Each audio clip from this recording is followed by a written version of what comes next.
Tapi guys, bau bunga kenanga tu makin lama makin kuat menusuk kat hidung Abang Padil ni. Dan dalam masa yang sama jugalah, bulu tengkuk Abang Padil ni makin mencacak-cacak remangnya. Hati Abang Padil ni pula jadi makin tak sedap.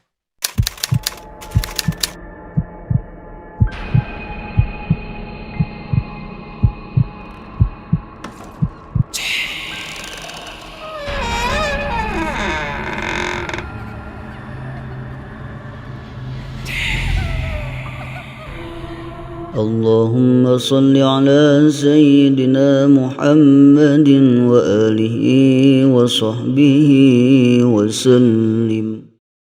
Bismillahirrahmanirrahim. Allahumma salli ala Sayyidina Muhammad.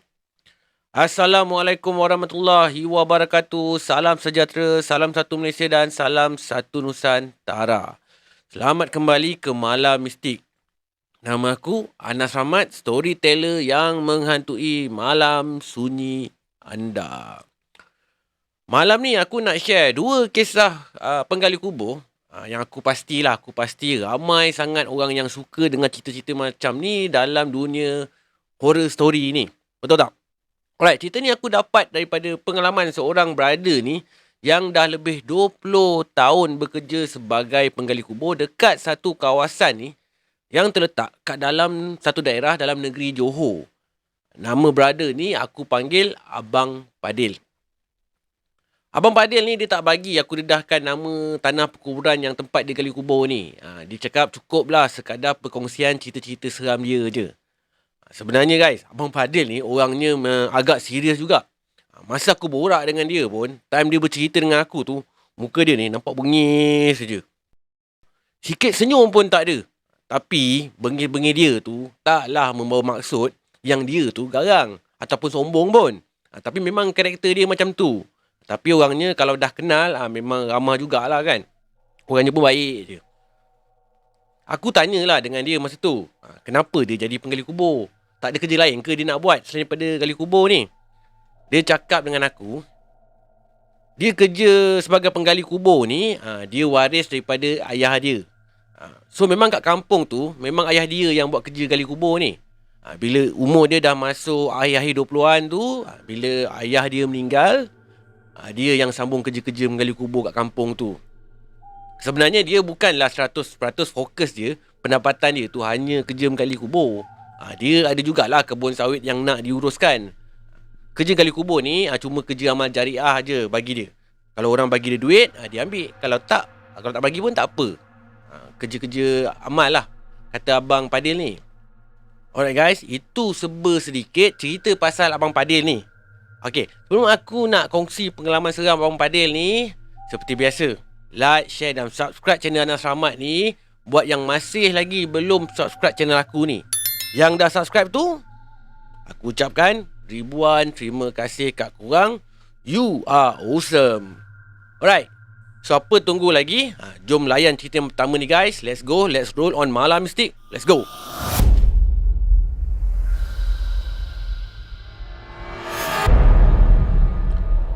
Kisah ni berlaku lebih kurang 10 tahun yang lalu. Hari tu, lepas je Abang Padil ni selesai solat maghrib, dia terima satu call yang mengatakan ada kematian. Jenazahnya seorang perempuan. So memang dah jadi rutin Abang Padil ni lah, kalau ada yang meninggal dan nak disemadikan kat kawasan perkuburan kampung dia tu, memang dia lah yang akan uruskan kerja-kerja menggali kubur. Masa terima call tu, yang call tu cakap jenazahnya nak dikebumikan selepas isyak. So lepas letak phone tu, tak buang masa, Abang Padil ni pun terus je ambil kunci motor dia tu. Lepas tu dia terus bergerak menuju ke kawasan perkuburan tu untuk kerja-kerja menggali kubur malam tu juga. Tapi sebelum bergerak ke tanah perkuburan tu, Abang Padil ni sempat jugalah call kawan-kawan dia, Johan dengan Wan, untuk turun sama-sama bantu dia menggali kubur malam tu. Sebenarnya kalau tiap kali nak gali kubur je, ada job gali kubur je, memang dua orang ni lah yang akan selalu bantu Abang Padil.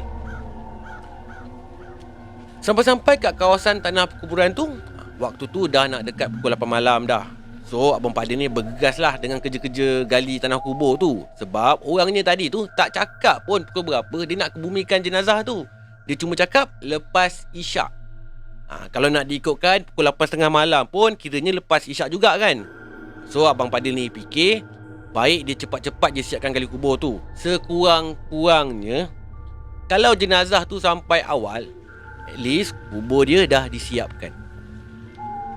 Abang Padil ni cakap, nasib baiklah zaman tu dah moden, dah pakai bajak je kuik tanah. Buang sikit lah kan masa nak mengurik tanah tu. Cangkul bukannya tak guna lagi, guna juga. Tapi guna waktu finishing je, untuk perkemaskan bahagian dalaman kubur je. Masa tu baru je Abang Padil ni mula start kerja-kerja mengurik tanah guna bajak tu. Wan dengan Johan pun sampai kat tanah perkuburan tu. Diorang datang naik satu motor je. Sampai-sampai kat lokasi tu, Wan dengan Johan ni pun tak tunggu lama, terus je ambil cangkul kat store. Lepas tu standby. Ada standby, bila Abang Padil ni habis kuik je tanah dengan bajak tu, diorang berdua ni akan masuk ke dalam liang lahat tu. Lepas tu akan perkemaskan sikit lah bahagian dalaman liang lahat tu. Sebenarnya guys, diorang ni semua ni dah biasa pun dengan kerja-kerja ni. Bukannya first time buat pun. Senang cakap, diorang ni semua dah faham dah rutin dengan tugas masing-masing. Tak perlu nak diarah pun. Semuanya dah faham, dah tahu, dah faham sangat lah dengan kerja masing-masing ni. Lebih kurang 40 minit lepas tu, semua urusan penggalian tu selesai. Hanya tinggal tunggu tuan rumah je yang datang. So diorang bertiga ni pun just duduk je kat tepi kubur tu sambil berbual-bual sementara tunggu jenazahnya sampai. Si Johan ni bagi tahu yang dia tak dapat tunggu lama malam tu. Sebab dia kena balik kampung malam tu juga. Sebab dia dah janji dah dengan anak dengan bini dia nak bertolak malam tu juga. Memandangkan si Johan ni, dia datang tumpang Wan. So Wan pun terpaksalah gerak juga. Sebab kena hantar si Johan ni balik. Sebenarnya Abang Padil ni tak kisah pun kalau kawan-kawan dia tu nak gerak awal. Bagi dia, kerja yang paling susah masa nak menggali kubur tu je. Lepas settle gali tu dah mudah je kerja.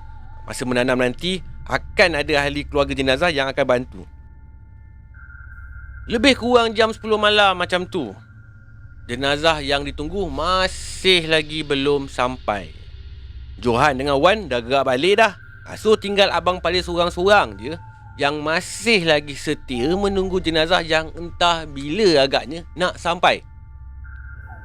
Sebab dah lama sangat menunggu tapi tak ada berita pun dari waris jenazah ni. Abang Padil pun terfikir nak call balik waris arwah ni, confirmkan balik pukul berapa agak je jenazah ni sampai. So baru je dia pegang phone tu, tiba-tiba handphone dia dah berbunyi dah. Orang yang dia nak call tu rupa-rupanya yang telefon. Macam tahu-tahu je orang ni. Bisik hati Abang Padil masa tu. Dia pun angkat call tu.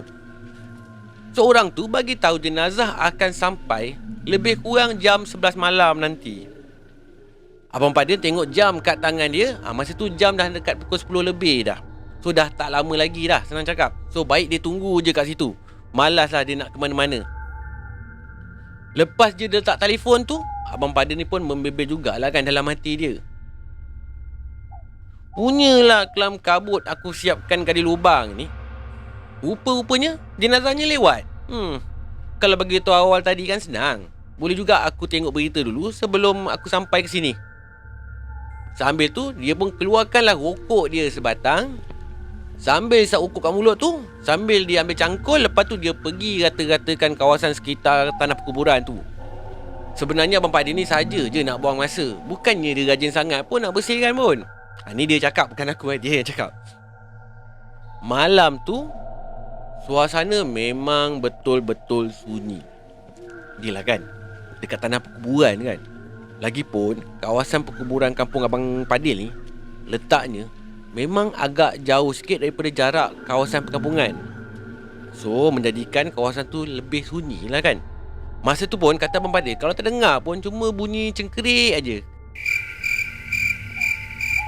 Abang Padil ni bagi tahu juga, bukannya dia tak rasa takut pun duduk seorang-seorang kat tanah perkuburan tu. Tapi memandangkan ini bukan kali pertama pun dia stay seorang-seorang kat tanah perkuburan tu, Jadi perkara ni dah jadi terbiasa. Sebelum ni kalau kena kacau dengan benda-benda gaib pun cuma takat dengar bunyi-bunyi mengilai tu je. Bagi dia ada biasa dah tu. Diam tak diam, jam dah menunjukkan pukul 11. Waktu yang katanya jenazah nak sampai pun dah pun berlalu. Dengan tiba-tiba jugalah bulu roma tengkuk Abang Padil ni tiba-tiba dah mula meremang-remang. Kenapa pula dengan tiba-tiba memang bulu tengkuk aku ni? Bisik hati Abang Padil. Serentak dengan tu jugalah, dengan tiba-tiba terbau harum bunga kenanga menusuk betul-betul ke dalam hidung Abang Padil ni. Abang Padil ni dah boleh agak dah ada sesuatu yang memang tak kena ni. Kalau nak diikutkan hati dia, memang dia nak belah je daripada situ. Tapi memandangkan dah memang tanggungjawab dia kan, nak tak nak kena jugalah dia tunggu. Lagipun tak lama lagi je jenazah nak sampai ni. Kalau ikutkan apa yang Wadi cakap masa dalam telefon tu. So dia just kuatkan semangat dia je dan terus je menunggu. Tapi guys, bau bunga kenanga tu makin lama makin kuat menusuk kat hidung Abang Padil ni. Dan dalam masa yang sama jugalah bulu tengkuk Abang Padil ni makin mencacak-cacak remangnya.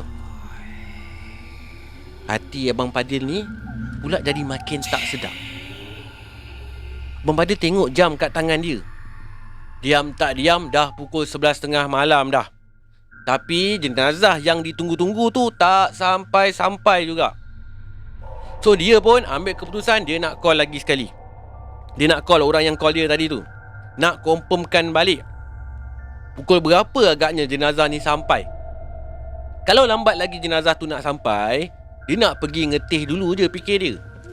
So dia pun ambil phone dia dalam kocek tu, lepas tu terus check dekat recent call. Dia nak check nombor phone orang yang call dia tadi tu. Tapi check, dia tak jumpa pun recent call number yang call dia tadi tu. Dia tak jumpa pun. Mana pula nombor tadi ni? Kenapa tak ada pula dengan tiba-tiba ni? Bisik hati Abang Padil ni, yang sebenarnya dia dah mula rasa pelik dengan keadaan ni. Yang ada dalam list recent call masa tu cuma nombor Johan dengan nombor Wan je. Nombor yang call Abang Padil tu tak ada. Sudah. Dia ni betul-betul tak puas hati. Puas dia selongkar phone dia, tapi langsung tak jumpa pun apa-apa number yang call dia. Number yang call dia daripada maghrib sampailah tengah malam tadi, langsung tak ada nombor tu. Yang ada cuma nombor Johan dengan Wan je. Si Abang Padil ni memang betul-betul terasa pelik masa tu. So dia dah tak peduli dah. Dia nak balik je. Nasib lah ada ke tak ada ke jenazah malam tu. Kalau betul ada jenazah yang sampai sekejap lagi, pandai-pandai lah orang ni call Abang Padil nanti bila dah sampai. Ni fikir Abang Padil. Lagipun hati dia pun memang dah tak sedap sangat dah pun. Dia dah mula rasa macam ada sesuatu yang betul-betul tak kena malam tu. So dia pun startlah motor dia, terus dia balik menuju ke rumah dia. Tapi masa dia bawa motor dia tu, dia dapat rasa macam motor dia tu punyalah berat lain macam sangat. Dia pulas habis throttle motor dia tu, tapi still motor dia tu tak gerak-gerak pun. Lembab aja perginya. Mengaum-ngaum lah bunyi motor dia tu, tapi geraknya kat situ juga, tak laju pun. Yang lagi best tu, bau bunga kenanga tu tak hilang-hilang, sentiasa je berlega-lega menusuk kat dalam hidung dia. So memandangkan terasa berat sangat motor dia tu, Abang Padil pun stoplah motor dia kat tengah-tengah jalan. Dia nak cuba cek motor dia kalau ada apa-apa yang tak kena, yang boleh membuatkan motor dia tu terasa lembab sangat. Tapi bila dia cek motor dia tu, tak ada apa-apa pun yang tak okey. Semuanya nampak elok je. Dekat tayar pun tak ada apa-apa benda pun yang sangkut. Tapi kenapa motor dia ni lembab sangat? So Abang Padil ni pun just teruskan je perjalanan dia tu sampailah ke rumah dia. Sampai je depan pintu rumah, Abang Padil pun beri salam. Assalamualaikum. Assalamualaikum. Abang Padil bagi salam ke rumah dia. Tak lama lepas tu, bini Abang Padil pun buka pintu. Bila bini Abang Fadil ni buka je pintu tu, bila dia nampak muka Abang Fadil ni, terus dia menjerit. Dia punya jerit tu macam orang kena histeria. Sambil dia jerit tu, sambil cepat-cepat dia tutup pintu. Walaupun Abang Fadil ni masih lagi dekat luar rumah, tak sempat masuk pun. Masa ni Abang Fadil dah blur dah masa ni dah. Dah kenapa pula dengan bini dia tiba-tiba menjerit ni. Lepas tu pula dia pergi kunci balik pintu rumah. Tak kasih Abang Fadil ni masuk balik ke dalam rumah. Sudah. Cepat-cepatlah Abang Fadil ni pergi tanya dengan bini dia, kenapa dia buat macam ni kan? Kenapa pergi kunci pintu balik? Bini dia tu, yang masa tu daripada dalam rumah je, dia cuma jerit je. Dia menjerit tapi dalam nada suara yang memang tengah ketakutan sangat tu. Tergagap-gagap dia cakap, "Abang, ada pontianak bang kat belakang motor abang bang. Tolong bang, saya takut. Hantarlah dia balik bang. Hantar dia balik. Pergi hantar dia balik bang." Menggigil-gigil suara bini Abang Fadil masa ni. Ada pontianak guys kat belakang motor Abang Fadil rupa-rupanya.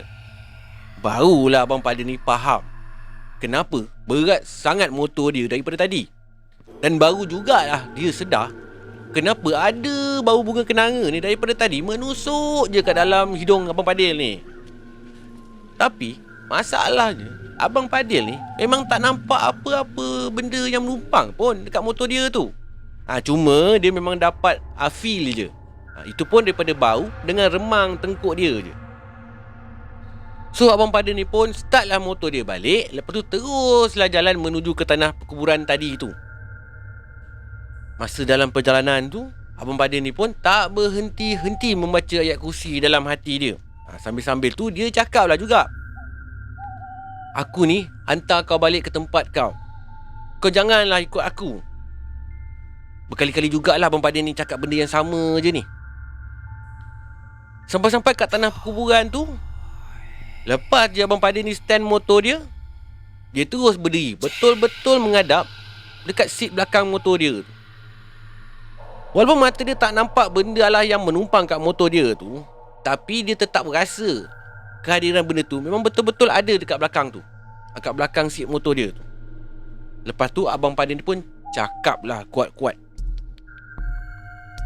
"Aku dah hantar kau balik. Kau tinggal kat sini. Kau jangan ikut aku. Kalau kau degil, aku akan panggil kawan aku, bunuh kau nanti. Kau jangan fikir aku takut dengan kau. Aku ni makhluk Allah. Allah Subhanahu Wa Taala yang cipta aku. Sama je macam kau. Aku tak takut pun dengan kau. Yang aku takut hanya dengan Allah Subhanahu Wa Taala je." Berani Abang Fadil ni guys. Lepas je Abang Fadil ni cakap macam tu, automatik angin kuat terus menepa kat muka dia.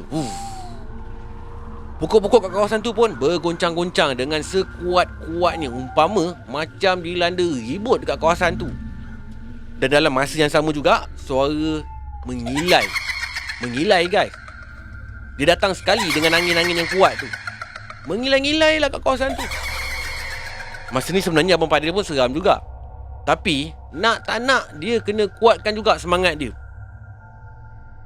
Tak lama lepas tu, bunyi mengilai tu pun langsung dah tak dengar. Serentak dengan tu jugalah pokok yang bergoncang-goncang tadi pun berhenti sama. Angin yang kuat tadi pun terus dia reda. Dan automatik jugalah bau kenanga yang daripada tadi melekat dekat hidung Abang Fadil ni terus hilang sekali. Sebenarnya Abang Fadil ni memang tak tahu pun sama ada benda tu ada lagi ke tidak masa tu. Sebab mata dia tu bukan boleh nampak benda ni pun. Cuma dia main agak-agak je. Dia agak bau wangi tu dah hilang. So mesti benda tu pun dah belah daripada dia. So lepas daripada tu, dia pun start motor dia balik, terus balik menuju ke rumah. Kali ni motor dia bergerak macam biasa dah. Dah tak berat lagi dah. So apa lagi, dia pun pulaslah habis throttle dia tu. Dia bawa selaju yang mungkin untuk sampai ke rumah dia secepat mungkin. Sampai-sampai depan pintu rumah, dia pun beri salam macam biasa. Tapi kali ni bini dia tak buka pintu cepat dah. Cuma bini dia ni mengendap je Abang Fadil tu daripada celah-celah tingkap rumah dia tu. Lepas bini dia tengok, dapat pastikan yang memang tak ada lagi pontianak tu dekat motor Abang Fadil ni, barulah dia buka pintu. So Abang Fadil pun, bila bini dia dah buka je pintu, cepat-cepatlah dia masuk ke dalam rumah tu. Terus je tuju ke bilik air dulu. Mandi, bersih-bersihkan badan dia. Lepas tu terus dia masuk tidur. Dia tak bercerita pun kat bini dia apa yang berlaku dekat dia malam tu. Dan dalam masa yang sama juga, dia pun langsung tak nak fikir pun hal jenazah yang nak sampai tu. Lantak dia lah, kata Abang Fadil. Esok paginya, bila Abang Fadil ni bangun, cepat-cepat dia buka phone. Dia nak check kalau ada waris jenazah tu call dia ataupun tidak. Tapi langsung tak ada pun panggilan yang masuk. Tak ada. So dia memang yakin lah malam tu memang dia dah terkena dah. Tapi dia tak puas hati lagi guys. Tengah hari pula dia pun sajalah pergi ke kawasan perkuburan tempat dia menggali malam tadi tu. Sampai-sampai kat tanah perkuburan tu, dia tengok dekat situ masih lagi tak ada pengebumian pun. So jelas lah, memang tak ada pengebumian malam tu. Yang telefon dia tu, dia pun tak tahu siapa.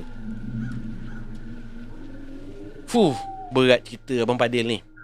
Ini antara dugaan yang dia kena, kata Abang Fadil. Tak tahu aku nak cakap apa. Aku sendiri pun tergamam dengan cerita Abang Fadil ni. So kita sambung je lah terus dengan cerita nombor 2 ni. Okay, let's go.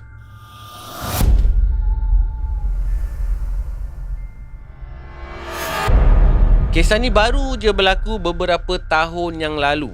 Sebelum dunia kita ni dilanda pandemik, kata Abang Fadil. Abang Fadil pun tak berapa ingat bila tahun spesifiknya kejadian ni berlaku. Nak dijadikan cerita, ada satu pagi tu Abang Fadil ni dapat satu panggilan yang mengatakan ada jenazah yang nak dikebumikan selepas Zuhur. So Abang Fadil ni pun siap-siap lah pagi tu terus ke kawasan tanah perkuburan tu bagi kerja-kerja menggali kubur.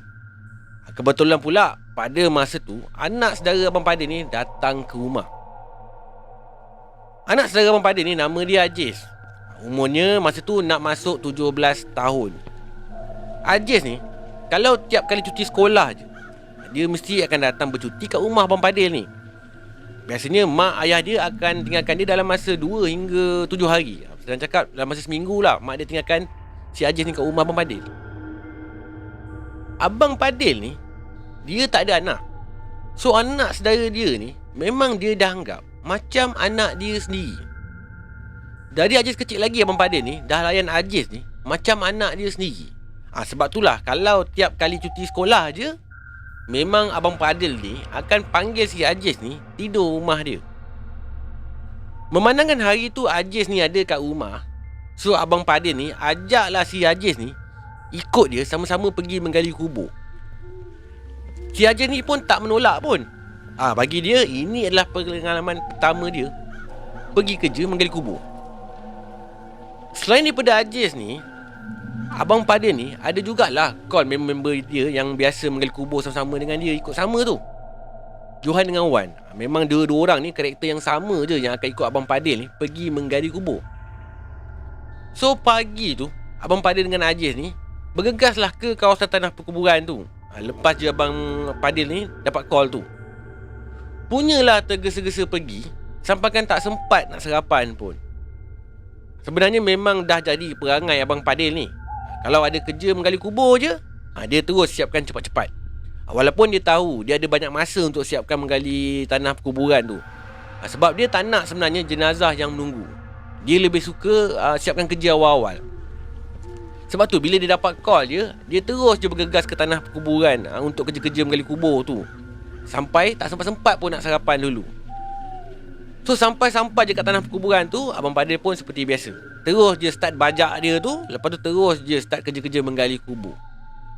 Tak lama lepas tu Wan dengan Johan pun sampai. Masa Wan dengan Johan ni sampai, Abang Fadil ni dah pun separuh jalan dah kerja-kerja mengorek tanah tu. Abang Fadil ni minta si Wan pergi beli makanan dulu. Sementara yang lain tu bantu Abang Fadil siapkan kerja-kerja menggali kubur. Lepas je Abang Fadil ni siap mengorek tanah tu dengan bajak je, dia minta anak saudaranya tu masuk ke dalam liang lahat bersama dengan Johan bagi kerja menyiapkan pengemasan dalam liang lahat tu. Aku guna perkataan pengemasan. Dia macam bentukkan balik lah dalam liang lahat tu. Kemas-kemaskan, bersih-bersihkan, finishing macam tu. Right, sambung balik. Tapi tanpa banyak cakap pun, si Ajis ni dengan si Johan ni pun masuk ke dalam liang lahat tu. Abang Padil pula, dia lepak je kat kursi bajak tu sambil bakar rokok sebatang. Tengah-tengah si Ajis ni menyangkul dalam liang lahat tu, tiba-tiba keluar seekor ular warna hitam daripada celah tanah-tanah kubur yang digali tu. So si Ajis ni pun terkejut lah kan. Bila dah terkejut tu, apa lagi? Tindakan refleks. Teruslah dia ayun yang cangkul tu, yang dia pegang tu, betul-betul dekat kepala ular tu. Terus bercerai kepala ular tu daripada badan ular tu. On the spot, ular tu mati kat situ juga. Si Johan pula yang ada bersama-sama dengan si Ajis ni dalam liang lahat tu, tak sempat nak cakap apa-apa bila nampak si Ajis ni dah bunuh dah ular tu. Lepas je si Ajis ni bunuh ular tu, terus je si Ajis ni cakap, kan dah kena. Lain kali jangan terkejutkan aku. Kan tak pasal-pasal tercabut kepala daripada badan. Cakap si Ajis ni seolah-olah macam bangga sangat dengan perbuatan dia tu. Lepas je dia habis cakap tu, terus dia ambil ular yang mati tu, dia campak keluar liang lahat tu. Si Johan yang nampakkan kejadian tu tak tercakap apa-apa pun dengan perbuatan si Ajis ni. Lepas tu diorang berdua ni pun just teruskan aja menyangkut dalam liang lahat tu. Tapi guys, tak sampai beberapa minit pun diorang menyangkul tu, dengan tiba-tiba si Ajis ni menjerit, meracah-racah. Dia jerit tu sambil kelang kabut sangat. Dia cuba nak panjat daripada bawah tu, nak naik ke atas. Daripada liang lahat tu, dia berlari, dia kelang kabut, panjat naik ke atas permukaan kubur tu. Dia cakap, kenapa banyak sangat ular dalam liang lahat tu dengan tiba ni? Meracah-racah lah dia. Padahal si Johan ni yang ada bersama-sama dengan si Ajis ni kat dalam kubur tu, tak nampak ada seekor ular pun kat dalam liang lahat tu. Tapi si Ajis je yang menjerit-jerit. Dia cakap ada ular banyak sangat kat dalam liang lahat tu. Memang muka Ajis masa ni memang nampak panik sangat, nampak cuak sangat. Lepas je daripada siap kerja-kerja menggali kubur tu dengan menanam jenazah tengah hari tu, Abang Padil dengan Ajis ni pun baliklah ke rumah. Ingatkan cerita pasal Ajis nampak ular dalam liang lahat tu habis kat tanah perkuburan je. Rupa-rupanya terbawa-bawa sampai ke rumah. Si Ajis ni, setiap kali apa yang dia buat, dia akan nampak sentiasa ada ular yang datang dekat dia. Nak mandi nampak ular dalam bilik air, nak makan nampak ular bawah meja, hingga malam tu nak tidur pun dia nampak ular atas katil. Kesudahannya si Ajis ni tak dapat tidur. Nak tidur pun tak boleh dah, sebab dah ketakutan sangat dah, asyik dibayangi dengan ular je. Sebenarnya orang lain tak nampak pun ular ni. Yang nampak hanya mata si Ajis ni je. So esoknya, Abang Padil ni pun panggil lah seorang kawan dia ni yang pandai mengubatkan orang. Dia minta kawan dia ni datang ke rumah Abang Padil ni, minta tengokkan apa yang sebenarnya terjadi dekat anak saudara dia ni, yang daripada semalam ni asyik meracah nampak ular je. So malam tu lepas isyak, kawan Abang Padil ni pun sampai ke rumah. So dia buatkan si Ajis ni air pemulih semangat. Lepas je dia minumkan air ni kat Ajis, dia pun bagi tahu yang sebenarnya si Ajis ni dah terbunuh cucu jin yang menetap kat kawasan tanah perkuburan tu. So secara tak langsungnya, jin tu jadi marah lah dekat Ajis. Tu yang dia datang menyakat si Ajis ni. Mujur jugalah dia tak ambil nyawa si Ajis ni, macam mana si Ajis ni ambil nyawa cucu dia. Kawan Abang Padil ni bagi tahu juga dekat Abang Padil ni yang dia pun dah minta maaf bagi pihak Ajis ni. Senang cakap, urusan jin tu dengan si Ajis ni dah diselesaikan. Mujurlah kawan Abang Padil ni datang bantu. Kalau dia tak datang bantu, tak tahulah sampai bila si Ajis ni akan meracau macam tu. Lepas je si Ajis ni minum air jampi yang kawan Abang Padil ni bagi, yang buatkan tu, si Ajis ni pun dah kembali normal dah macam biasa. Dah tak ada dah gangguan lagi berkaitan dengan ular ni. So mulai daripada saat tu, kalau si Ajis ni bantu Abang Padil pergi kerja-kerja menggali kubur tu, dia dah faham dah. Kalau terjumpa benda-benda pelik dalam liang lahat tu, dia tak akan buat sebarangan lagi. Tapi kejadian ni bukanlah buatkan si Hajiz ni jadi serik untuk bantu Abang Padin. Tapi jadikan sebahagian daripada pengalaman dia dalam kerja-kerja menggali kubur. Abang Padin ni dibagi tahu juga, sejak daripada kejadian tu, si Hajiz ni dia jadi makin seronok pula nak bantu Abang Padin. Itu yang jadikan Abang Padin ni dia rasa bersyukur sangat.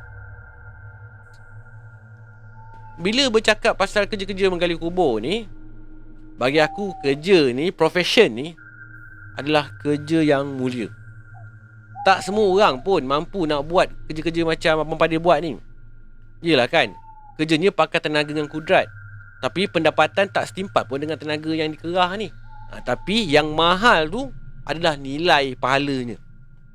Aku ni betul-betul respect dengan orang-orang yang macam ni. Yelah kan, bukan mudah nak buat kerja-kerja macam ni. Kau kena kuat tenaga, kena kuat mental, kena juga berani. Korang kena letakkan amalan lebih tinggi daripada pendapatan kalau korang nak buat kerja ni. Keikhlasan lebih penting daripada hasad. Barulah korang boleh buat kerja-kerja macam ni. Sebab tu aku cakap, aku anggap orang yang mampu buat kerja-kerja macam ni, aku anggap dia orang yang mulia. Aku doakan semoga semua penggali kubur dalam dunia ni, bukan kat dalam Malaysia je, kat dalam dunia ni, aku doakan semoga korang sentiasa dilimpahkan dan dimurahkan rezeki. InsyaAllah, aku doakan. Alright guys, dah habis dah 2 cerita kisah pengalaman Abang Padin ni pasal kerja-kerja menggali kubur. Kalau korang suka cerita-cerita macam ni, aku harap korang boleh tinggalkan komen sikit kat bawah ni, supaya akan datang aku boleh lagi sekali interview Abang Padin ni. Aku nak korek lagi cerita-cerita yang dia ada. Sebab dia cakap dengan aku ada banyak lagi pengalaman seram dan mistik yang berlaku kat dia semasa dia bertugas sebagai penggali kubur. So, sampai sini je malam mistik kali ni. Yang mana belum subscribe channel Anas Rahmat ni, belanja aku subscribe channel ni. Tekanlah butang loceng tu supaya korang tak ketinggalan dengan cerita-cerita terbaru daripada channel Anas Rahmat ni. Sehingga kita berjumpa lagi di malam mistik yang akan datang, korang jangan lupa take care yourself and take care your family too. Assalamualaikum warahmatullahi wabarakatuh. Salam sejahtera, salam satu Malaysia dan salam satu Nusantara. Goodbye. Malam Mistik.